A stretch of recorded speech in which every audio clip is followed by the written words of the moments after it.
Hello ladies and gentlemen, my name's Shadowwraith and today I'm going to be going over my top 3 picks of the Legendary Legions in the Gondor at War book for the non-evil side.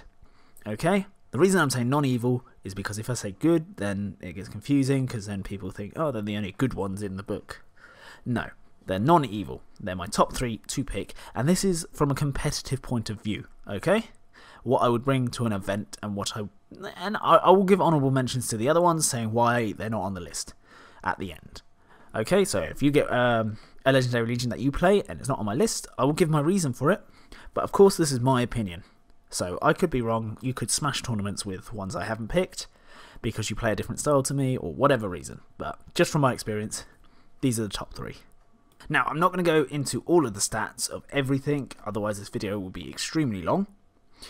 But I will go over what you can and can't bring, basically.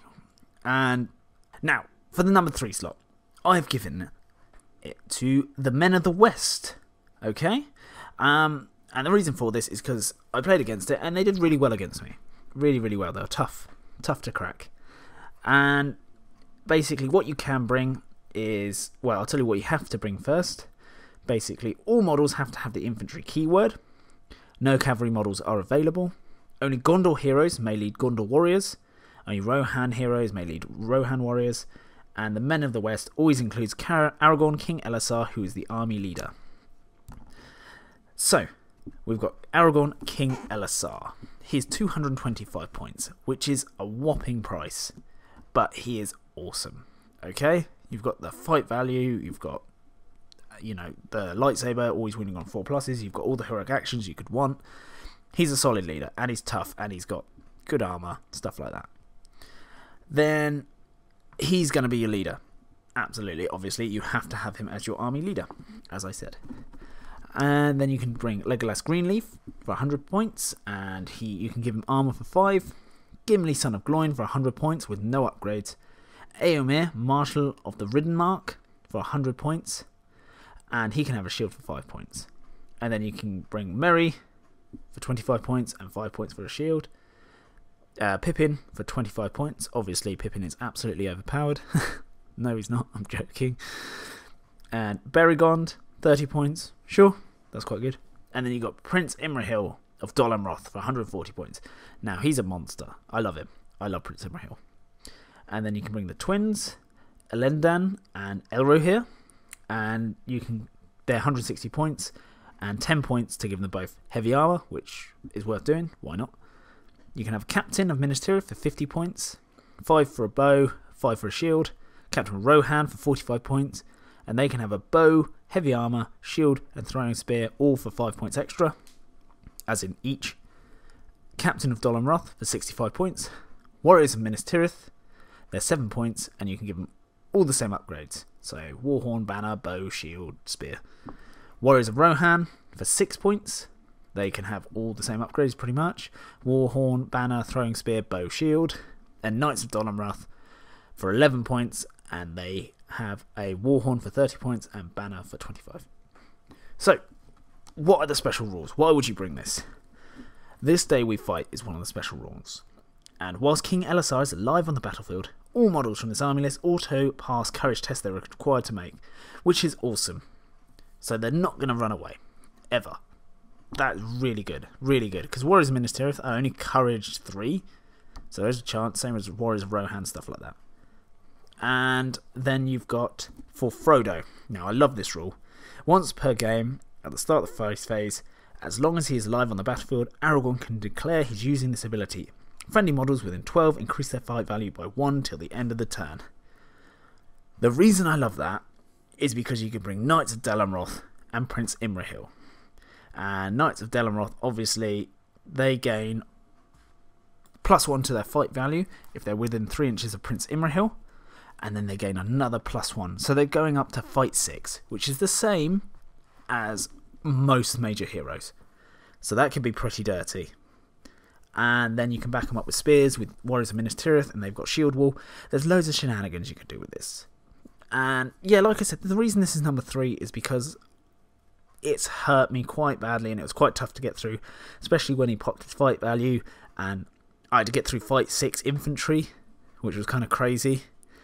And then plus you got a 12-inch banner from Prince Imrahil, so he's definitely worth taking. And then you got the 6-inch banner from King Elisar.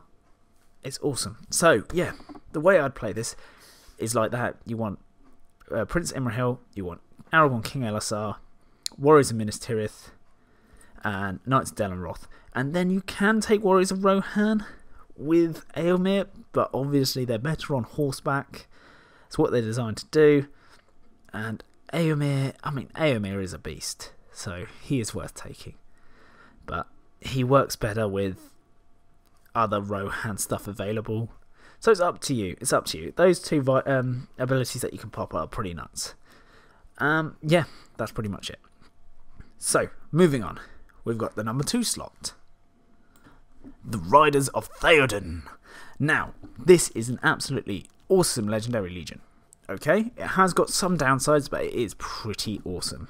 Now, the restrictions for this is you must include Theoden, because it's called Riders of Theoden, and he's the army leader. And then Dernhelm may be deployed as part of Elfhelm's war band if you wish. If you do this, Dernhelm will count as an independent hero, which is kind of nice. But what can you bring? Obviously you've got Theoden for 100 points, and he comes with an armoured horse, heavy armour and a shield. Awesome. Kitted out. Good to go. Then you've got Eomer, 120 points, 5 points for a throwing spear, and he comes with an armoured horse, a shield. That's pretty nice. And then you've got Dernhelm for 75 points, and then Derwine, Chief of the King's Knights with Horse, sorry if I said that wrong, for 85 points. And then you've got Gamlin, old Gamlin, top lad, 65 points, and then you can upgrade him with the Royal Standard of Rohan, 50 points, 100%, upgrade him, okay? You need that banner, it's amazing. And then you've got Elfhelm, Captain of Rohan with Horse for 75 points, and then you can have a generic Captain for 55 points with all the usual upgrades. Bow, heavy armour, shield, throwing spear, and they're all 5 points for each. And then you can have Riders of Rohan for 14 points, and they can have a Warhorn, banner or throwing spear. And then the Rohan Royal Guard on horse for 15 points, only 1 point increase. They can have a banner or throwing spear. But what do you get? What do you get with all this? Special rules. Ride for Ruin and the World's Ending.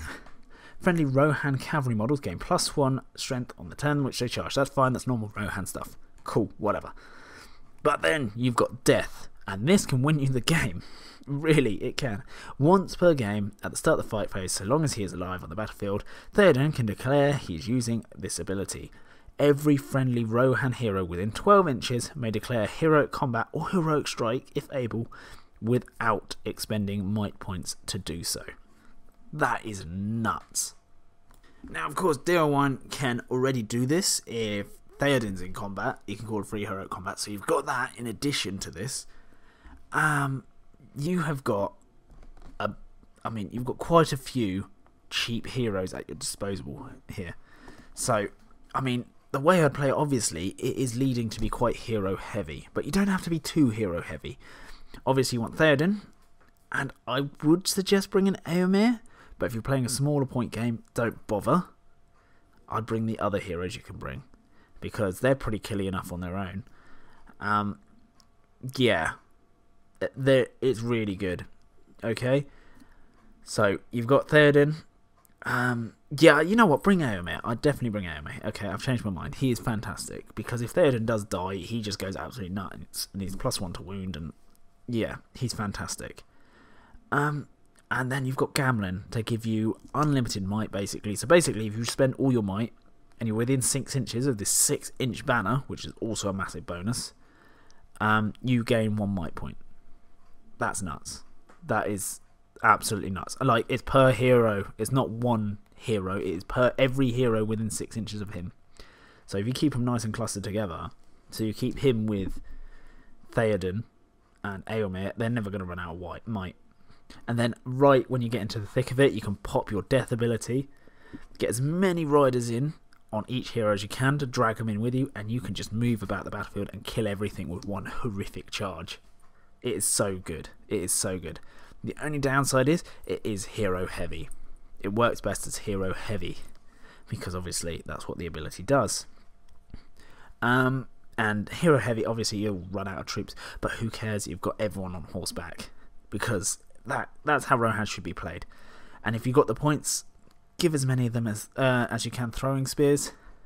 And to be honest, is it even any point bringing riders of Rohan? If you've got the models for Rohan Royal Guard on horse, it's an extra point for an extra point of defense and fight value. Just saying. Okay? So, yeah, that's pretty good. That is pretty good. I'd take that. Yeah, so that's what you want to do. You want to go for the big charge. You've got the movement, so you can grab the objectives. You can run off the battlefield. That'd be horrific in Reconnoiter. You just run off the edge of the battlefield when you want, because they're all cavalry. And you can even heroic combat your way out of like harm's way and stuff like that. It's just nuts. Absolutely nuts. And then you can free strike for free. So if you do get everyone in on like some big hero, you just strike everyone within 12 inches of the third. You know, it's just so many combos you can do. It's so versatile. You got so much movement. It's just nuts. And then with throwing spears as well, you can just charge through hordes if you roll well on the charging hits and just keep going. Yeah, I do like this legendary legion. So yeah, that's why it's number 2.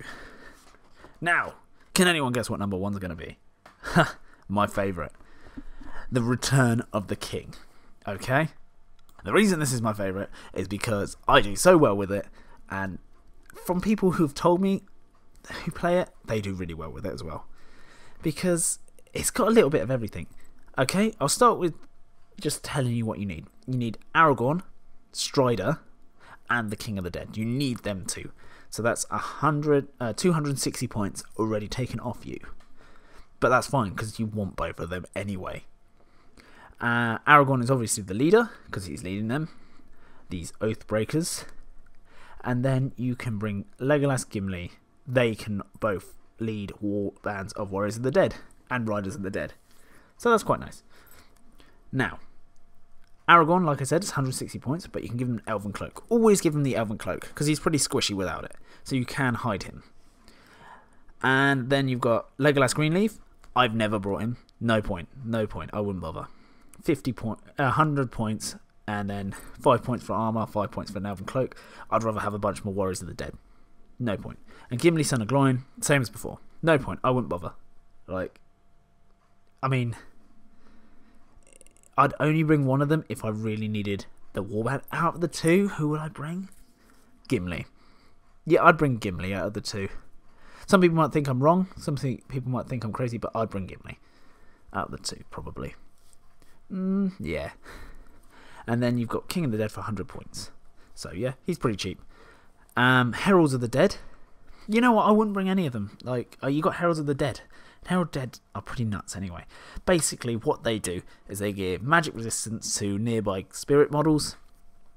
And if they're within 3 inches of the king, they can spend one of their 3 will points to let the King of the Dead call a heroic action, as if he'd spent a point of might. And that's nuts.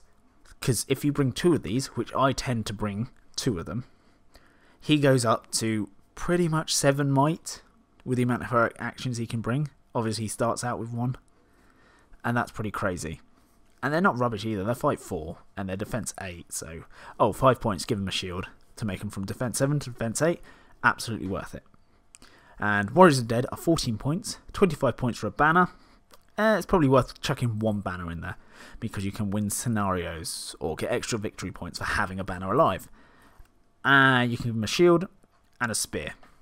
Now, obviously, I try and do the 50-50 split, where I've got sword and boards and spears and shields. Always give people shields.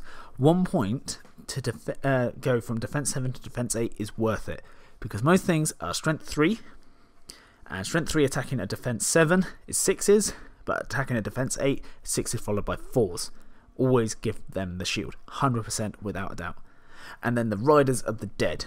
Now, Riders of the Dead, I do bring some, and you mix them into your warbands. So don't have them all in one warband, because there's no point. No hero is going to keep up with them anyway. And that way they can go off, and I use them to grab objectives if they need to, either late game or deny cavalry bonuses. So if they've got like Gothmog charging into something I don't want him to, on his warg. I'll chuck a Rider of the Dead in there, no camp bonus for you, and then my ghosts are there ready to fight him. Now what makes this Legendary Legion so good is you get his lightsaber for free basically, and Anduril, Flame of the West. He gets it for free. That's a 40-point sword for free that always wounds on 4+s no matter what. And then if you two-hand it, wounds on 3+s. Awesome. And it's just so good. It's Elven made, all that good stuff. Then the King of the Dead, he keeps his Harbinger of Evil special rule, and that helps out with the ghosts because they've got Blades of the Dead. So basically, they attack the model's courage rather than their defense. So the strength 3, they're attacking their courage, and most normal infantry are courage 3. So you wounded most things on 4, whilst they're wounding you on like 6s by force. It's absolutely bonkers. It's crazy. And then the last one is Fight for Us and Regain Your Honour. Spirit models from this army list count as being in range of a banner whilst they are within 6 inches of Aragorn. That's absolutely crazy. That's so good. I mean, still bring a banner for Aragorn to get, you know, and have the extra banner for scenarios. But yeah, they are so good. They're solid. The downsides to this is obviously none of these heroes can be mounted, which, I mean, it makes Aragorn a lot better, but I can live with that. Because, yeah, I can live with that. I don't need him to be mounted because he wants to stick around with the Warriors of the Dead anyway. And then, obviously, you've got his 3-point of might, so you can heroic march and don't call with me, so he can shoot around 9 inches if he needs to. You just don't get the charge bonus, and this is for like repositioning purposes. Yeah, there is an absolute brilliant Legendary Legion, really, really strong. 100% would recommend competitive wise. So yeah, they're my thoughts. Please let me know what you think, because I'm always interested to hear what people are thinking about my videos, and if you think I missed anything, let me know. Yeah, so I hope you enjoyed it, and if you want to chat about Middle-earth strategy battle game, in the description down below there is a link to my Discord server. Do join in. We've got a few people in already, and it's just chat about anything Middle-earth strategy battle game, organised games, or tabletop simulator, whatever. Anything, any advice. I'm always happy to give advice as well. Yeah, and the other Legendary Legions that I did not include, the main reason was the Grey Company is way too hero heavy, and I mean, I've seen people play with them and they just get trapped, don't roll a 6 and die, or they come across a Balrog that can quite happily kill them. Things like that. Yeah, they're too hero heavy and they don't work that well, in my opinion. And then the Rangers of Ithilien, I don't know, they're just a bit, they're missing something for me, because Gondor on its own can shoot better, and they're meant to be quite a shooty list.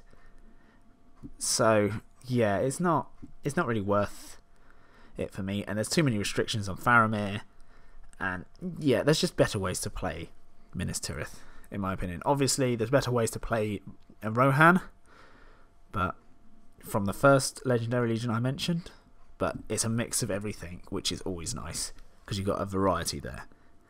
So yeah, that's it. Thank you ever so much for listening, and I hope you have a fantastic day, and I will see you in the next video. Goodbye.